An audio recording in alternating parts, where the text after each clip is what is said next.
Okay, welcome back everybody. We have until 5, no? 4. So we have about an hour and a half, and I do want to take a break halfway. So 45 minutes, and then break, and then 45 minutes.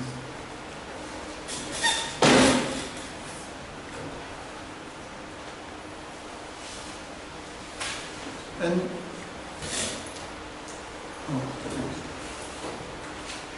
so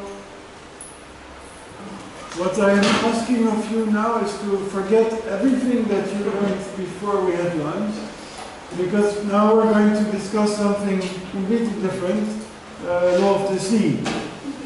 And I will give you an introduction to the basic concepts of the law of the sea.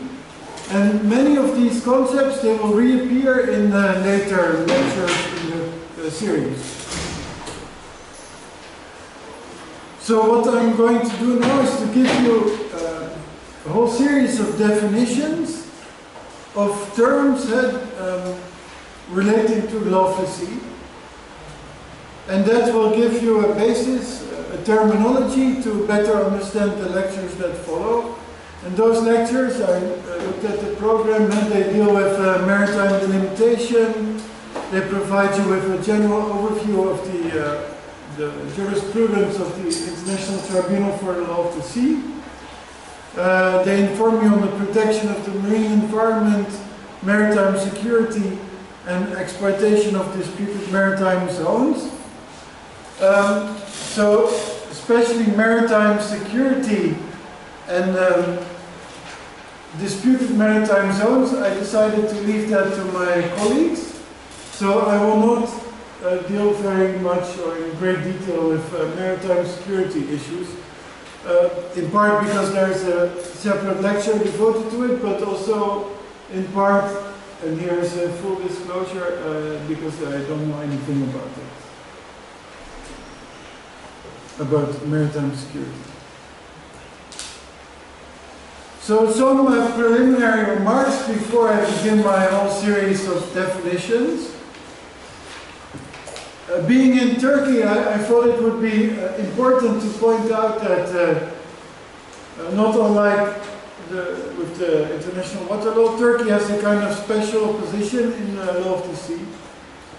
So Turkey is not a party to the Geneva Conventions of 1958 that precede the UN Convention on Law of the Sea.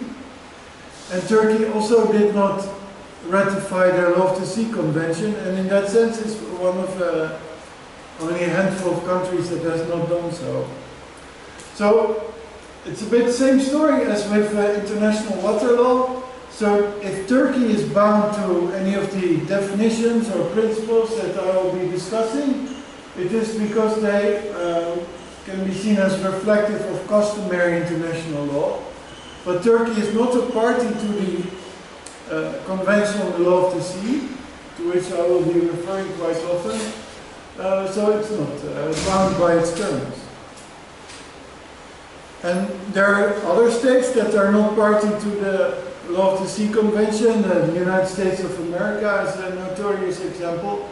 But the United States of America is party to some of the earlier conventions.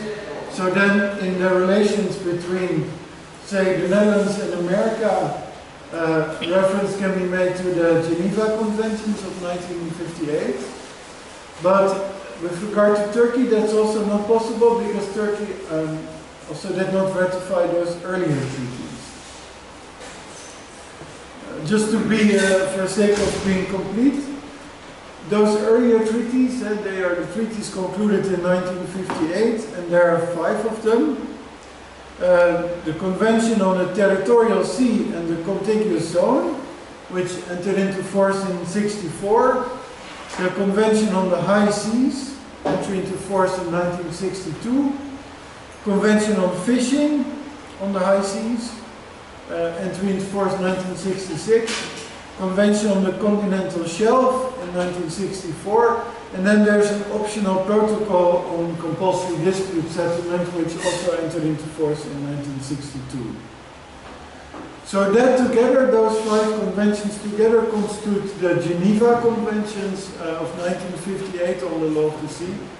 But the Law of the Sea Convention that was concluded in Montego Bay in 1982, they sort of replaced those Geneva Conventions. So if there is a dispute between 2 states that are party to both the Geneva Conventions and the Law of the Sea Convention of 1982, then the latter prevails. You might wonder why Turkey did not ratify any of these conventions. Well, I'm not an expert, but recently somebody defended a doctoral dissertation on the relationship of Turkey with the Law of the Sea. And the main explanation was that Turkey voted against the Law of the Sea Convention and its adoption because Turkey was dissatisfied with the provisions on the breadth of the territorial sea, so how wide is it? The delimitation of the territorial sea, so how to decide which part of the territorial sea belongs to state A and which part belongs to neighboring state B. And the regime related to islands. So I will say a lot about all these issues, but for those of you that come from Turkey, it's good to know that Turkey has a slightly diverging position on what I'm going to say to you, which is the prevailing position. So the Geneva Conventions entered into force in the 60s, as I told you. But then the Law of the Sea Convention entered into force in 1994, and this is one constitution of the oceans, it's often referred to, which is set to replace all these 5 Geneva Conventions.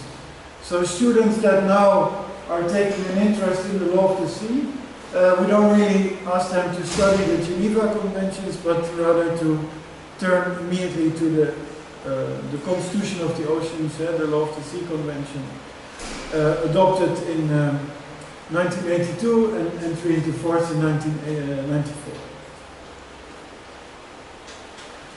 By the way, the European Union is a party to the Law of the Sea Convention.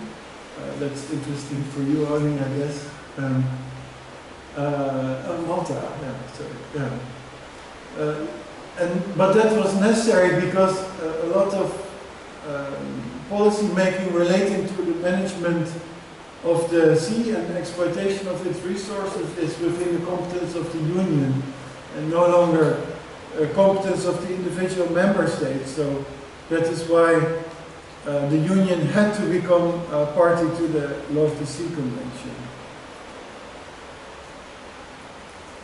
It's the only regional organization, it's actually the only non-state that is party to the Law of the Sea Convention.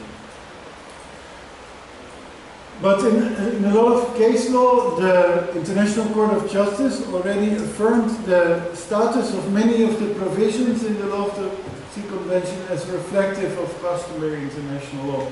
So even to those states that are not party to the Law of the Sea Convention, so that includes Turkey and US, but also Colombia, Venezuela and Israel. To them, a lot of these provisions can be applied as customary law.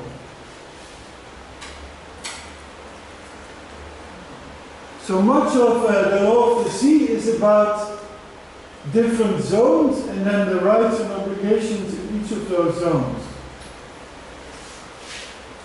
So here you see an overview of all these different zones. It looks very complicated. And that's because it is very complicated. So I have to introduce you a bit, and I hope you can keep this in mind when we continue this picture. So here you have the territory, the land. And the fresh water that we discussed before the break is part of that territory. So this is not only land, but also water, inland waters.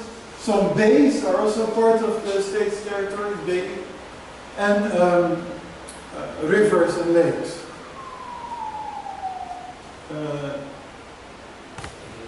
No, that's okay. So then we get to the maritime zones. Actually, no, it's okay. Let's just stop.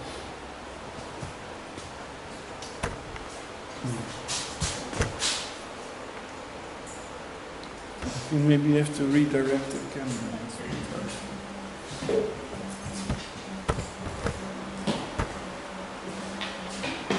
Yeah. So the different maritime zones. The closest to the land is the Territorial Sea. It starts at the baseline, and that is the line that divides the territory from the maritime zones, and it extends to a breadth of 12 nautical miles.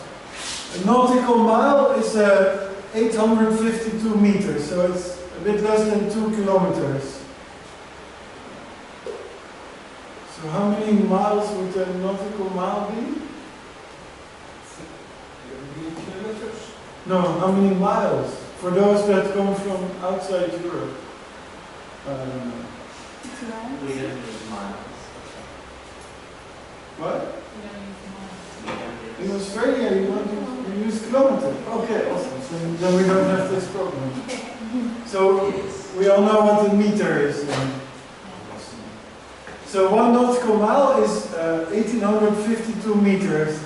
Please don't ask me why it's this figure and not 1.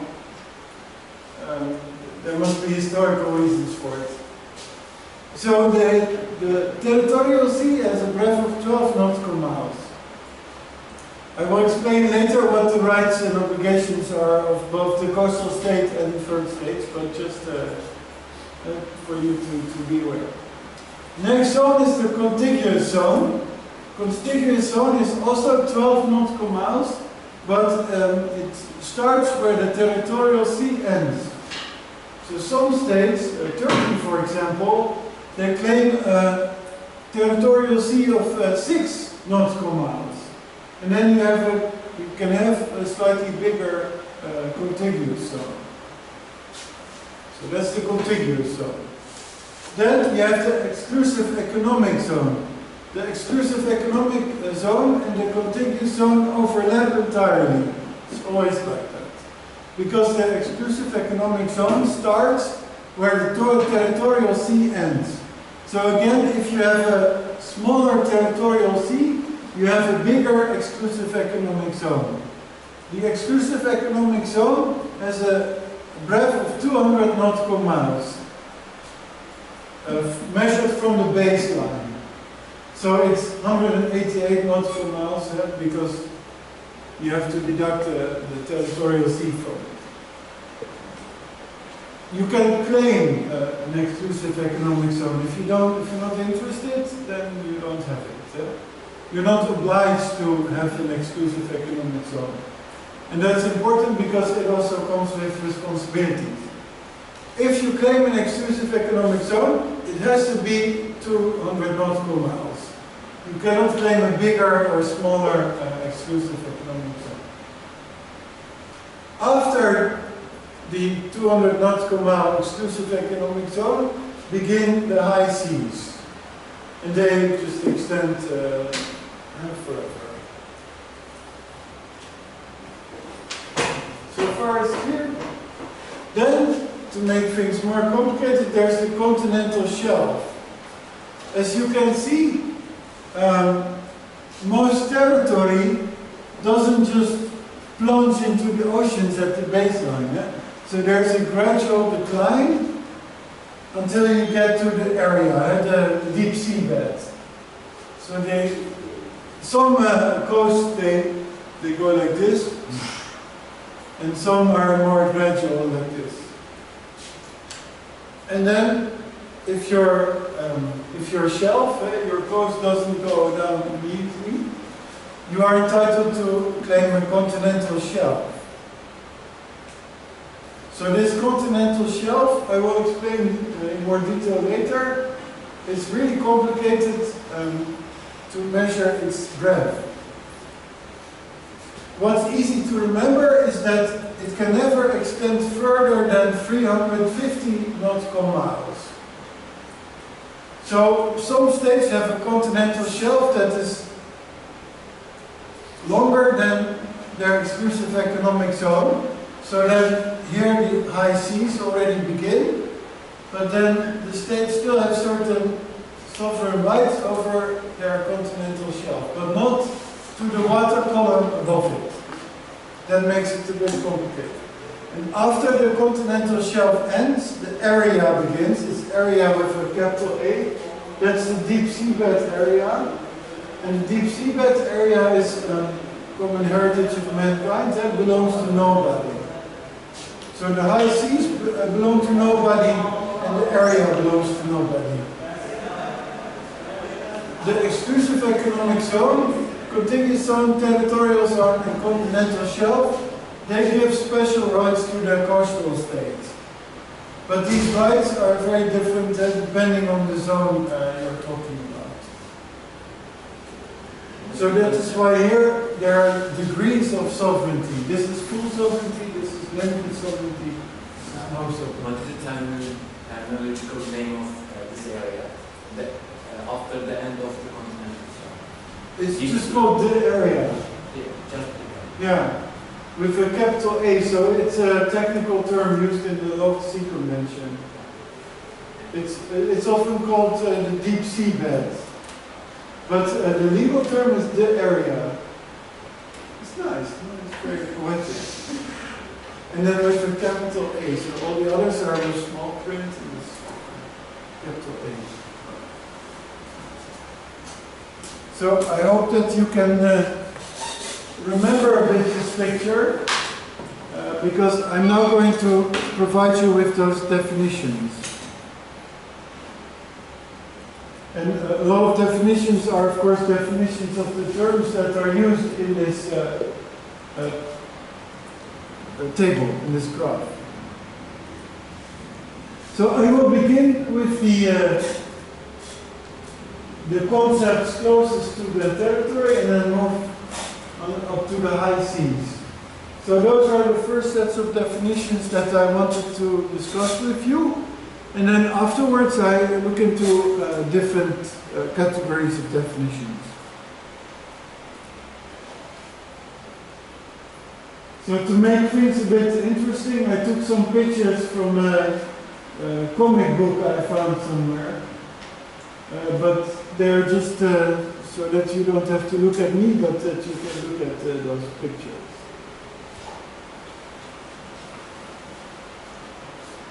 So first, the first three concepts I wanted to discuss with you guys are territory, port, and internal waters.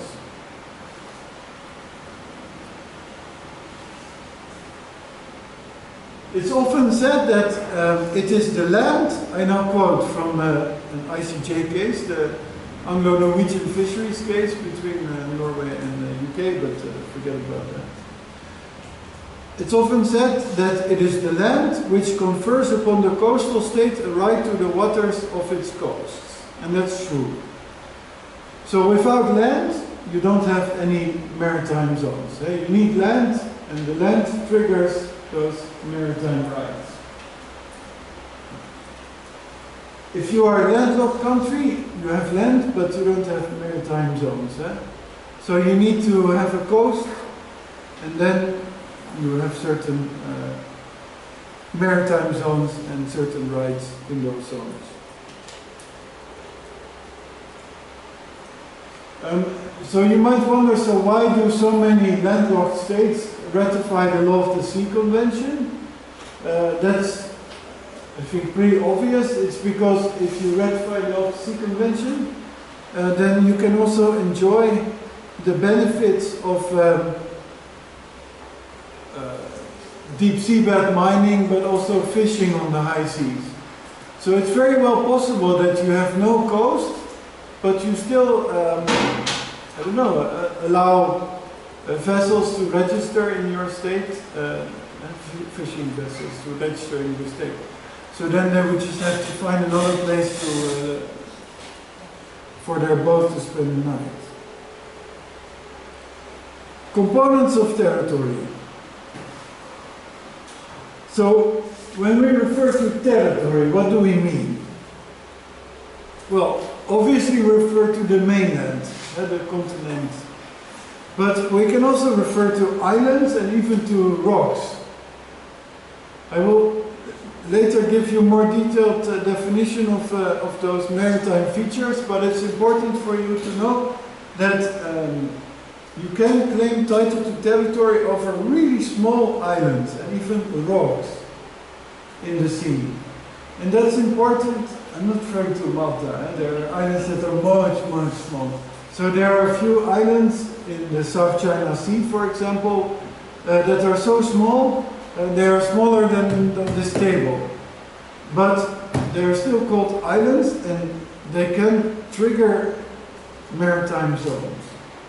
This is a bit too small to live on, but if an island is a little bit bigger and it can sustain human life, then it can trigger maritime zones, like an exclusive economic zone, that is bigger than all of the United Kingdom. It's huge. So France, for example, has a few of these tiny islands in the middle of the ocean, and they're the maritime zones that these small islands then trigger are much, much bigger than the mainland of France triggered. There are questions. Even though there's not a social life, for example, on these islands, it's called China Islands. Yeah. They can claim the maritime zones, Yeah. even though there's not a human life on these islands. Yeah. So I will explain in more detail the difference between islands, rocks, and low tide elevations, but what you're saying is true. So it's not necessary that there actually are people on the island. The island must allow for the possibility for people to live there. They don't actually have to live there at this very moment, yes. And they can be very small. Yeah, well, you referred to the South China Sea. There's a really funny anecdote of, so there's a dispute between Vietnam and China over certain of these features in the South China Sea. And Vietnam wanted to show that people could live on one of these islands, so it sent a few monks there, because Vietnam thought, okay, these monks, they don't need entertainment or television, so they can just sit on these features and I don't know, meditate to God or something. But of course it's ridiculous, because some of these features are so small that, I mean, they're smaller than this classroom. So in theory, yes, somebody could live there, but you go crazy. Actually, is it a criteria to claim maritime zones, the social life, the suitable places and suitable life places, for example, in the islands? But with these human life criteria, can they claim that exclusive economic zone, for example, or just maritime zone? No, everything. Everything. If it qualifies as an island, you are allowed to 200 nautical mile exclusive economic zone, and also to a continental shelf. And that continental shelf can extend to even 350 nautical miles.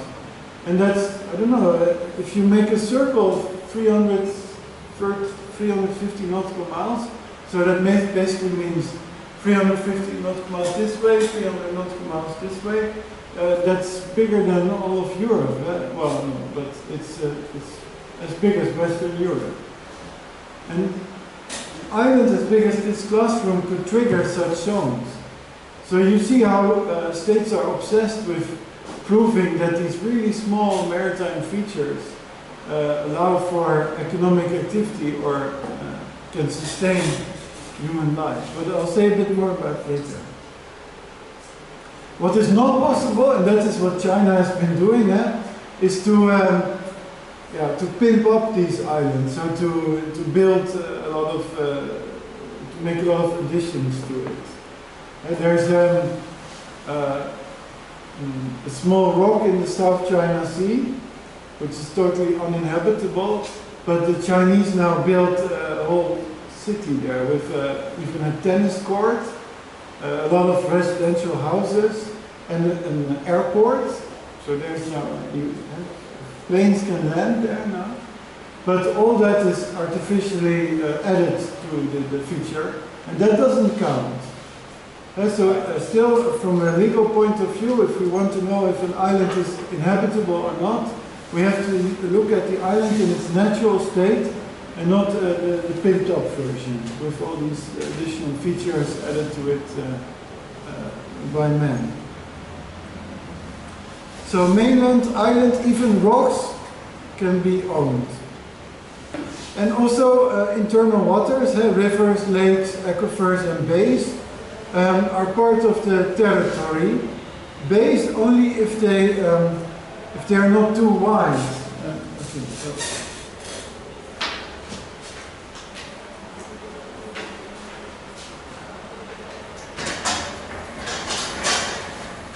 So there's a big bay, I think, in Libya, for example. So if this is your coast, this is a bay, and if this is not bigger than 24 nautical miles, you can claim this as a bay, and that means it's part of inland waters, like a river.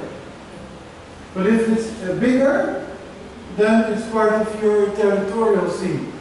And that makes a big difference, because in the territorial sea, there is a right of innocent passage of ships flying a foreign flag. But in a bay, there is no such right. So in a bay, you are in full control of who gets in and who doesn't. So it's a big difference.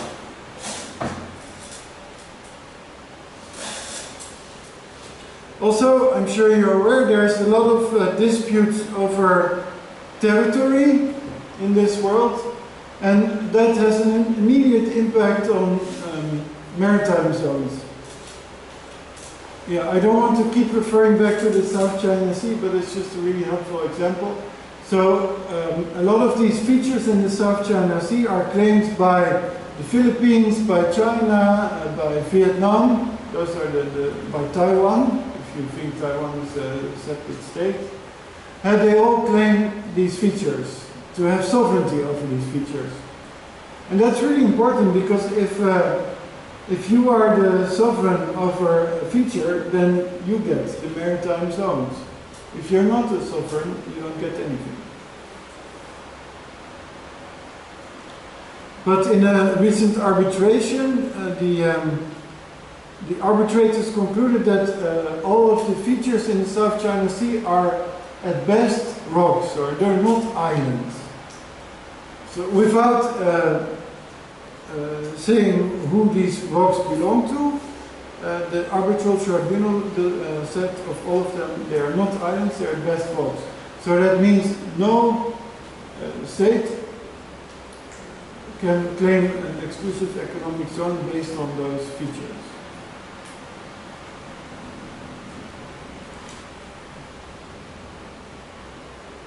And then I turn to ports. So this is a port, a harbor. Ports are situated entirely in the territory of the coastal state. So they're considered part of the coastal state's territory.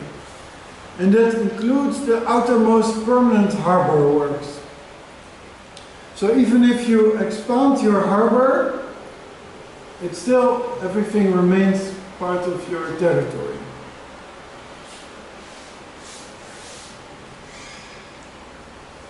So that has a lot of consequences.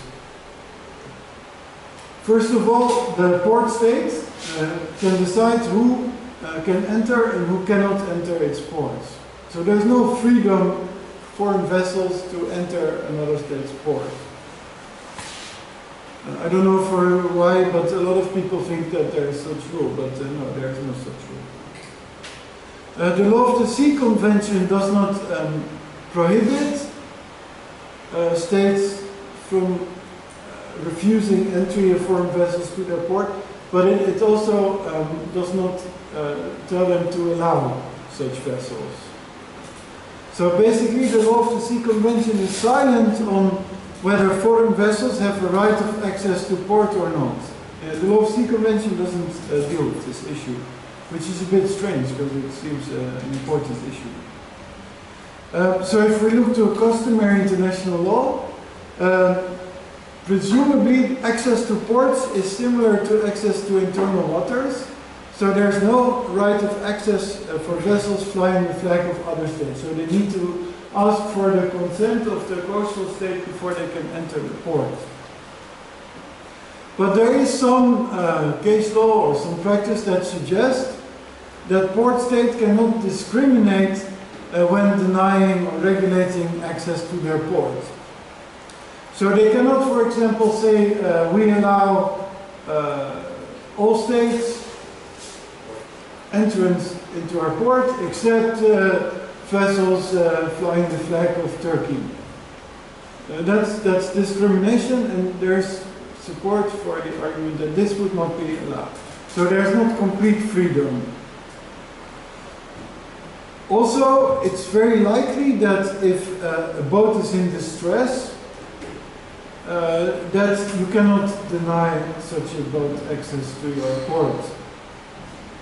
And this is a very contentious issue in Europe, but also in Australia, I think, because nowadays, very often, you have these boats that have rescued migrants at sea, and there's not enough food on the boat, so they desperately need to find a port somewhere, and they're in distress.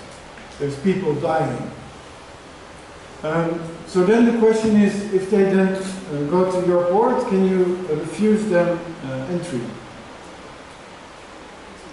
Well, the Law of Sea Convention doesn't say anything about it.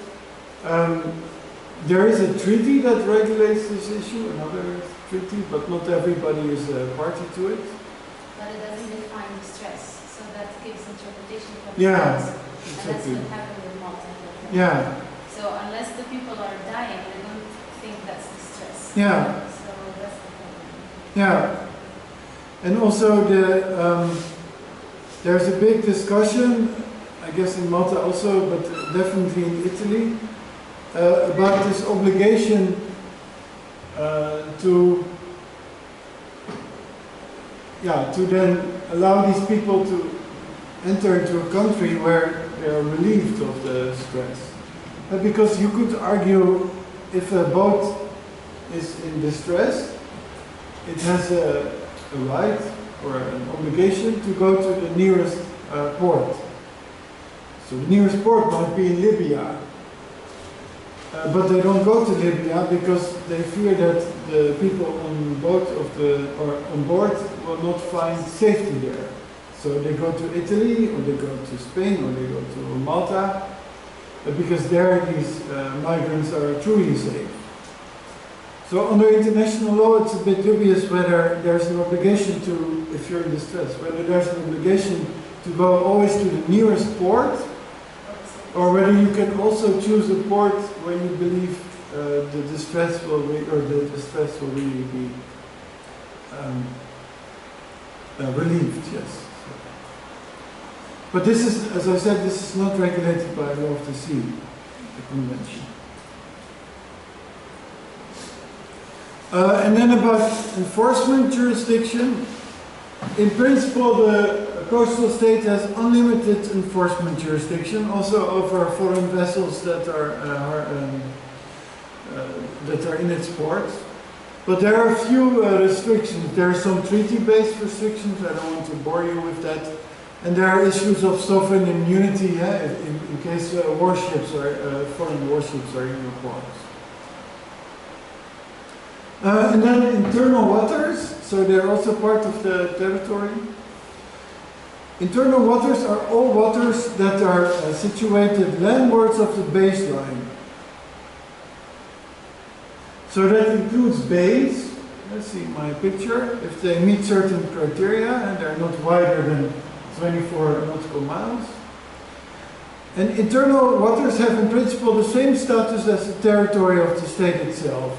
So that means foreign vessels have no right of access or innocent passage in these bays, and the territorial state has full jurisdiction both prescriptive and enforcement jurisdiction. So they can make the laws and they can implement the law. That is why some states really want to insist on having a bay, because then they are fully sovereign there. Okay, now I move to the concepts that are related to those parts of the sea that are outside the coastal state's territory. It's the baseline that separates the territory from the maritime zones. Inland waters are not a maritime zone, neither are bays. So what's the baseline? The baseline is used to identify the limit between the land territory and the territorial sea. But it's also, as you saw from the graph in the beginning, the starting point to measure the outer limit of the contiguous zone and that of the exclusive economic zone, because those two, well, the exclusive economic zone starts from the baseline and the contiguous zone starts where the territorial zone ends. So how do you measure the baseline? It's a low water line along the coast as marked on large-scale charts, officially recognized by the coastal state. That's what Article 5 of the Rock Sea Convention says. So you look at low tide, and not high tide, but low tide, when the water is at its lowest, and then you see where the sea begins and the land ends. And that's, you draw a line connecting all these points, and then you have the baseline. So the low water line is the lowest tidal level. Because I don't know if that's the case everywhere, but in some countries, low tide is not always the same thing. So in certain seasons, low tide might be lower than in other seasons and so on. So you look for the lowest tidal level. So a level where the tide will not often fall below it. Those baselines are not static, and they will change with sea level rise due to climate change.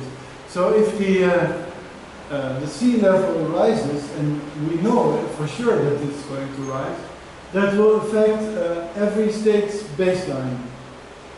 This is a certainty.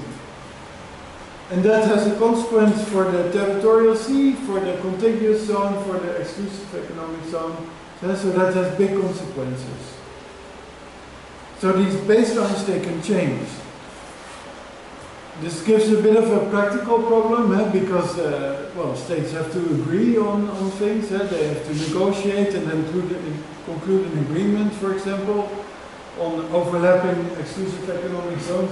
And then if they would have to revise those agreements every year or so due to sea level rise, that would be very expensive. So in practice, they are sort of semi-static, but every now and then renegotiations are necessary. So some states have a very concave coast. Think of Norway with the fjords. There's a lot of things going on in the Norwegian coast. I'm sure you understand what it means to concave coast, but just to be sure. And so this is what the coast of Norway looks like. So if you then want to take this baseline theory seriously, then you would have a difficult task drawing the baseline. So then the baseline would follow this exact same route, and so with the contiguous zone, and so with the exclusive economic zone. But that's a bit too complicated. So they decided that it's also allowed to draw straight baselines.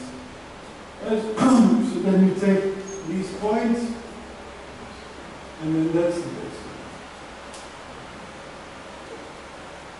You see? So you sort of pretend that it's a more straight coast. So then these would be inland waters.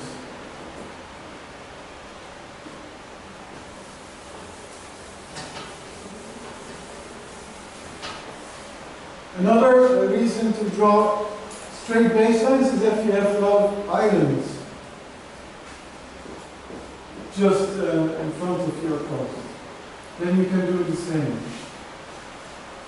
You can draw a straight baseline, connecting basically those islands. Because otherwise you would have the baseline that looks a bit like this. And that's not workable. So those are straight baselines.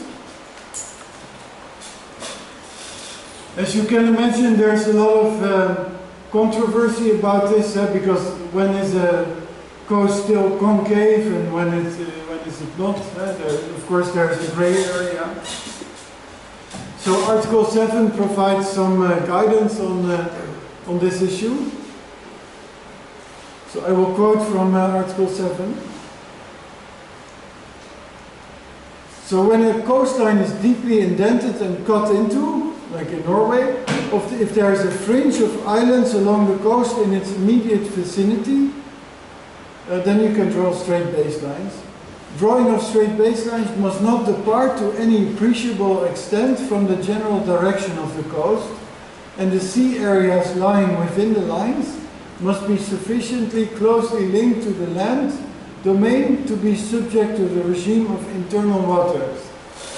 It is very vague, so there's a lot of potential for differing interpretations.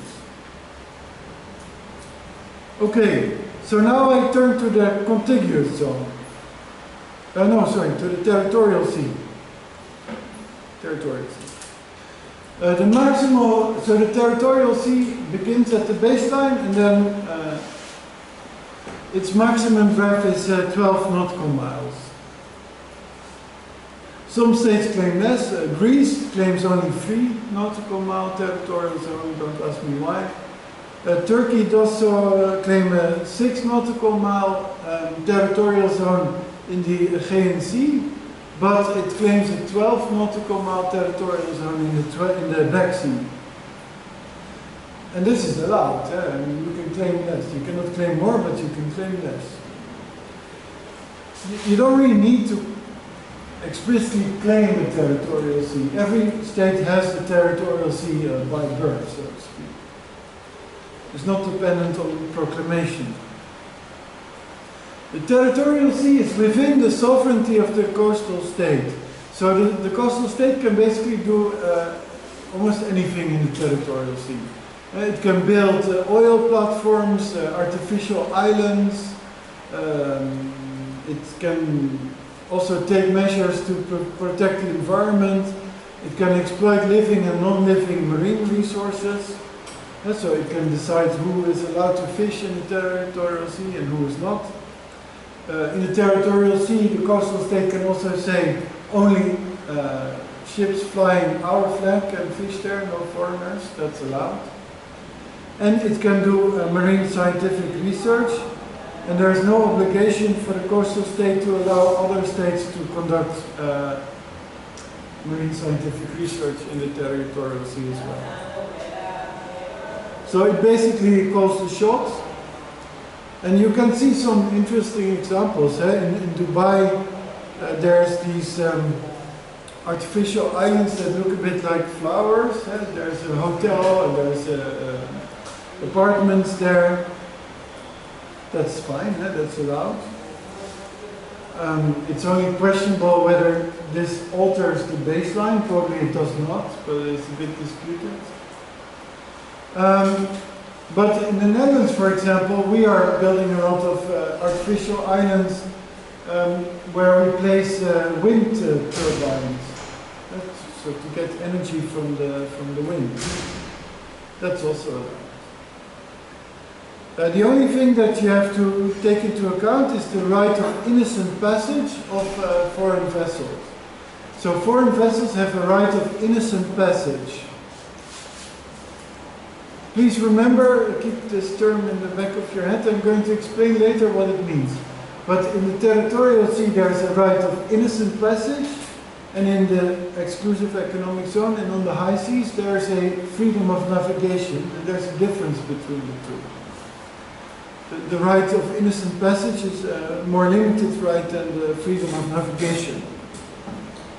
I will explain that difference in a minute. And then we have the contiguous zone. The contiguous zone is a maximum 24 nautical miles measured from the baseline. So if, like Turkey, you claim a 6 nautical mile territorial sea, you are entitled to a, what is 24 minus 6? 18 nautical mile contiguous zone. But if you claim 12 nautical mile territorial sea, like almost all other states in the world, you only are entitled to 12 nautical mile contiguous zone. The contiguous zone overlaps entirely with the exclusive economic zone, and the rights and obligations are very limited. Basically, the purpose of these contiguous zones is to prevent violations of customs, fiscal, immigration, and sanitary laws of the coastal state. So nowadays, I guess the most important issue is immigration laws. People smuggling, for example. So in the contiguous zone,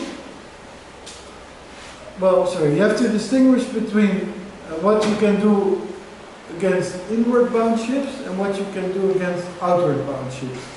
So inward bound ships are ships that come from the high seas and enter your contiguous zone. Those ships, you can prevent entry into your territorial sea if you suspect them of being about to violate customs, fiscal, immigration, or sanitary laws. So if there's a ship that you suspect of people smuggling, for example, and it is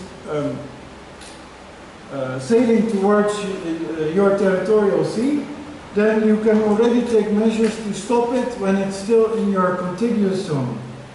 So you don't have to wait until it enters your territorial sea to take action, you can already do it earlier. But you cannot arrest this ship, you can only force it to return to where it came from.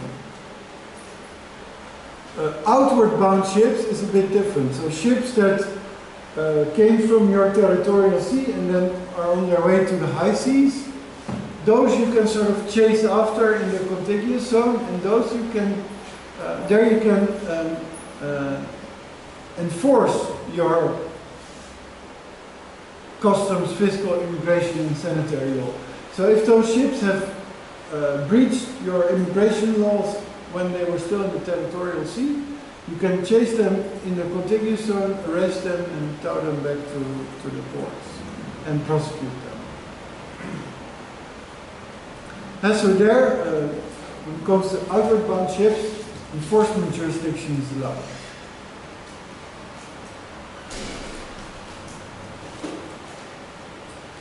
Then the exclusive economic zone.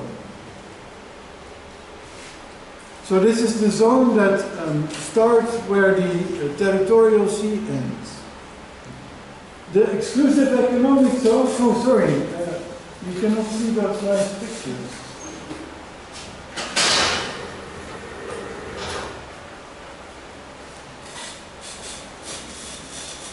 The exclusive economic zone is a recent invention. It did not exist in the Geneva Conventions of 1958.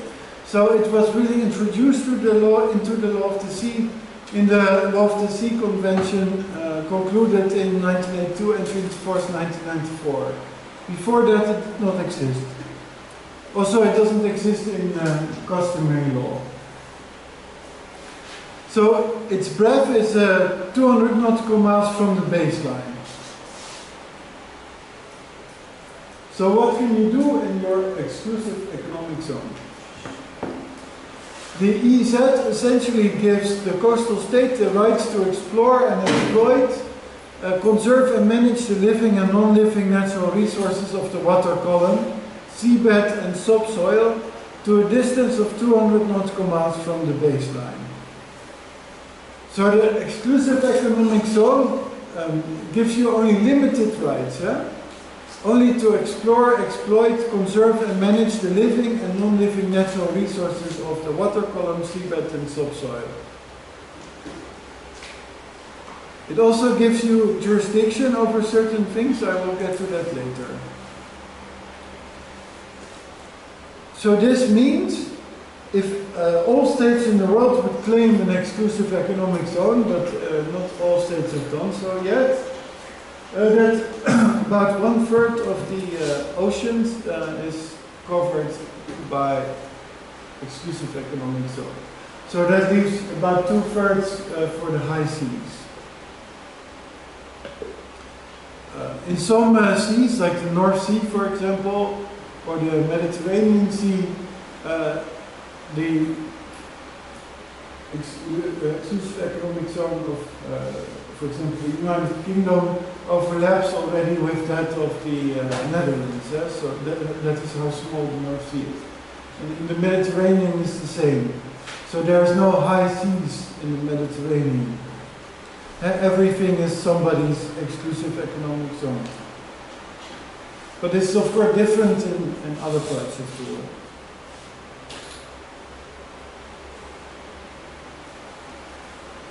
So it basically gives the coastal state the right to explore and exploit living and non-living natural resources. So what are those? What are living natural resources? Fish, yeah. Also, petroleum. Oil. That's non-living. That's not it. Yeah, yeah. So living resources, basically fish. Yeah, that's Fish about bones? Sorry? Fish bones. Fish bones. Yeah, but they are dead fish. No, they have to be alive. No, To be living no, resources. can we count them as non-living resources? Oh, fish bones. No, I would see them as part of the, because they used to be fish. Yeah.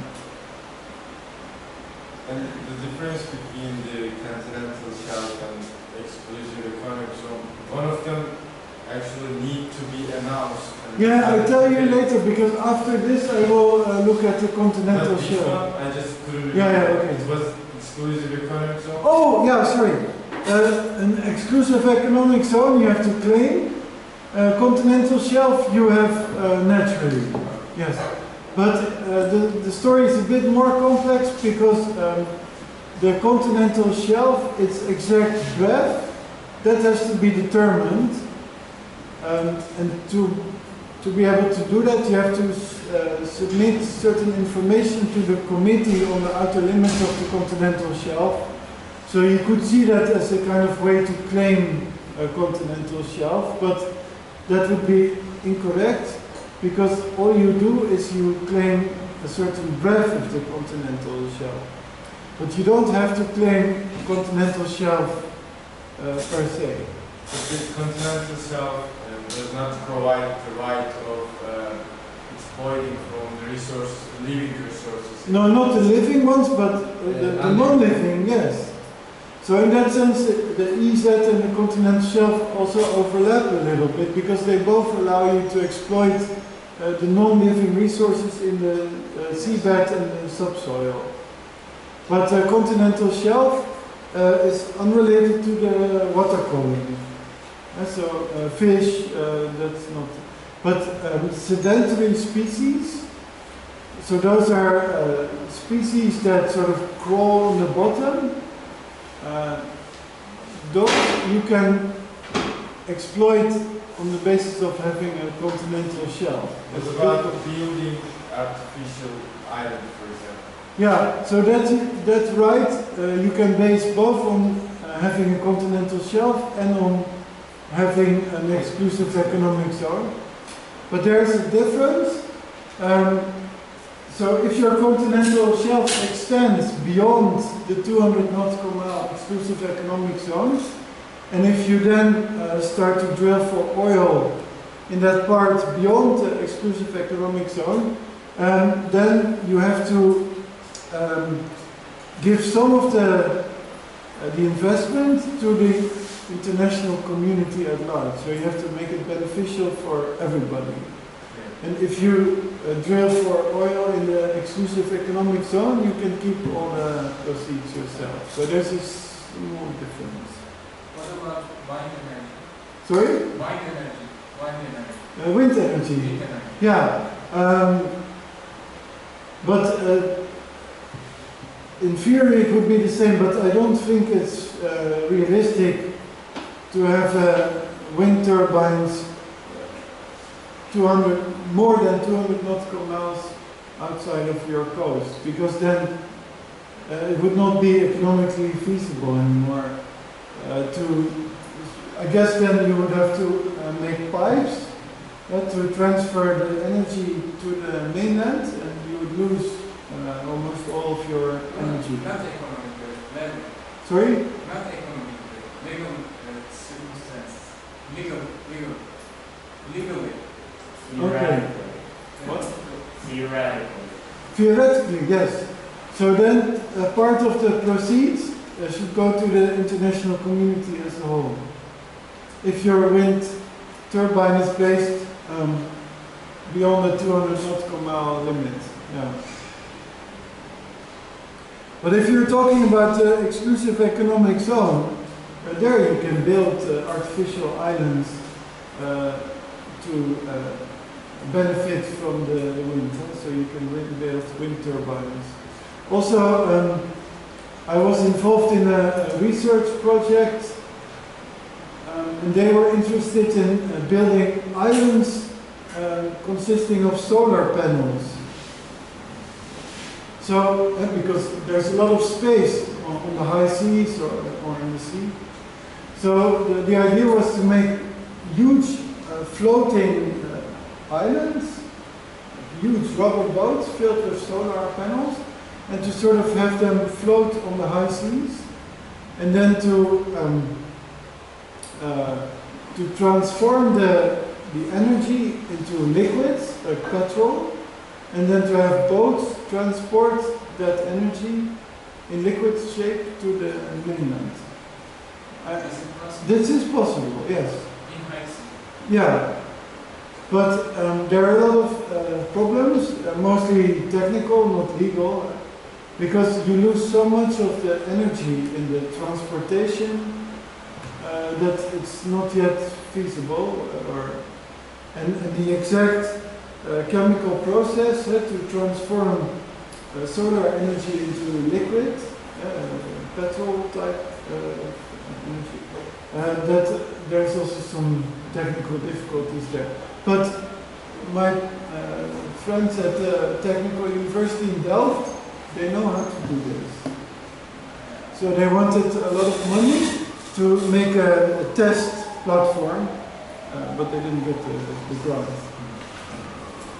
Oh yeah, I shouldn't divert too much.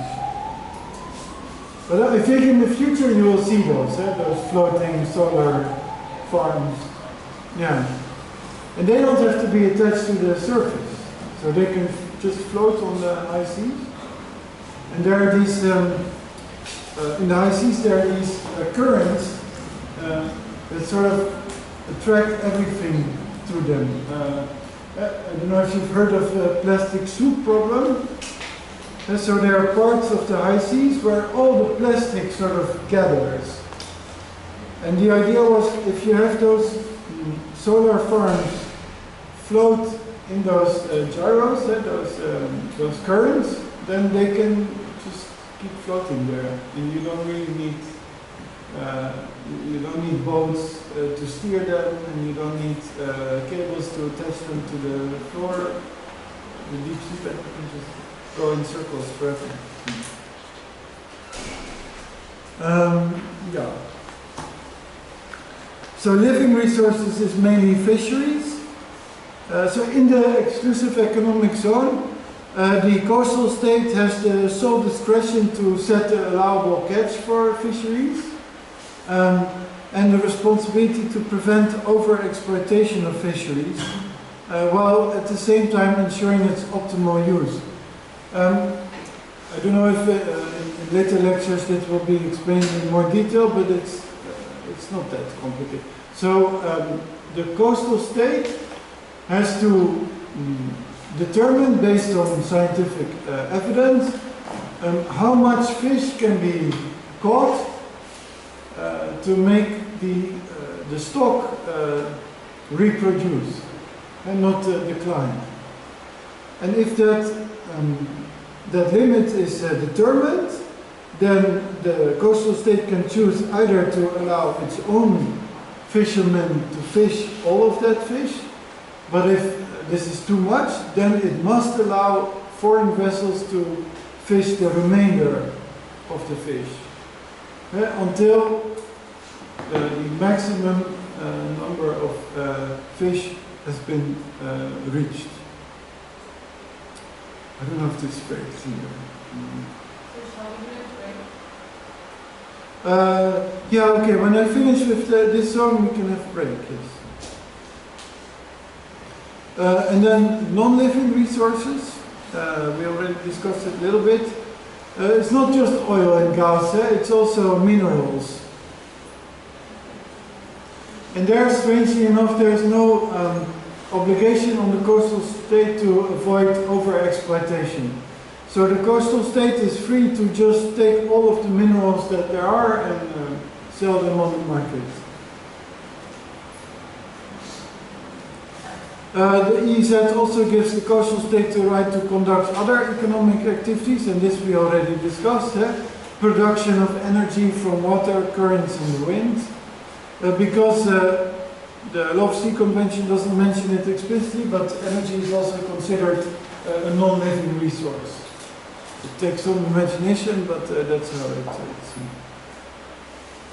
The only limitation to what the coastal state can do is all these activities must not hinder the freedom of navigation of states flying a foreign flag, and it must also not cause damage to the marine environment.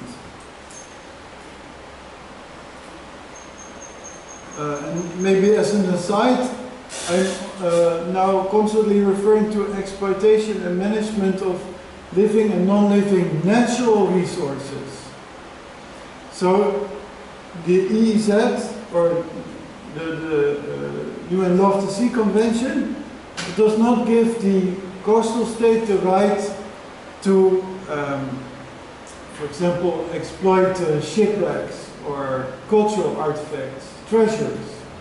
That's not regulated by the Law of the Sea Convention. And so if you find an ancient treasure in your exclusive economic zone, that's not a non-living resource because it's not a natural resource. So, and what to do with treasures, ancient treasures, that's regulated in another treaty that was prepared by UNESCO. So it has nothing to do with the Law of the Sea Convention.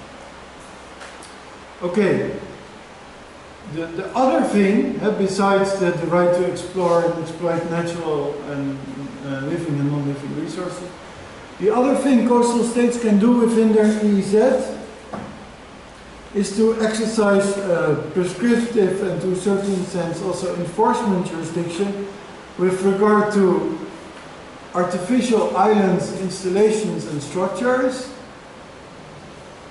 and with regard to marine scientific research, and with regard to protection and preservation of the marine environment. So increasingly this has become an important issue. So artificial islands, installations and structures, those are not defined in the Law of the Sea Convention, but you can think of oil platforms, but also platforms with wind turbines, but even platforms that serve a tourist purpose, like luxury hotels. Oh yeah, even airports. I forgot. So some states, I think Hong Kong has an airport at sea, and in the Netherlands we also want to, for our future, build an airport at sea, because our own airport is way too small to accommodate all the travelers that we have. So we are now thinking of building an airport at sea, but that will be extraordinarily expensive. I don't know if it's very likely to happen.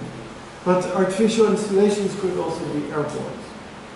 Again, here the limitation is the freedom of navigation of foreign vessels. That must be respected, which means that due notice must be given of construction of such islands, advance notice.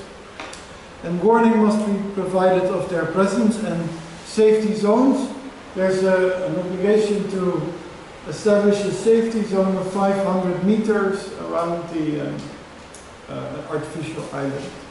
And no vessels are allowed to enter these safety zones. And abandoned structures, that's also a big problem, must be removed. So there's an obligation upon the state to abandon oil platforms or other artificial installations situated on its exclusive economic zone. You cannot just leave them there because that will put the freedom of navigation in jeopardy. So that's what I wanted to tell you about exclusive economic zones. And I indeed think it is a good moment to take a break, and then we continue with the Continental Shelf. No, we're going to finish at 4 anyway.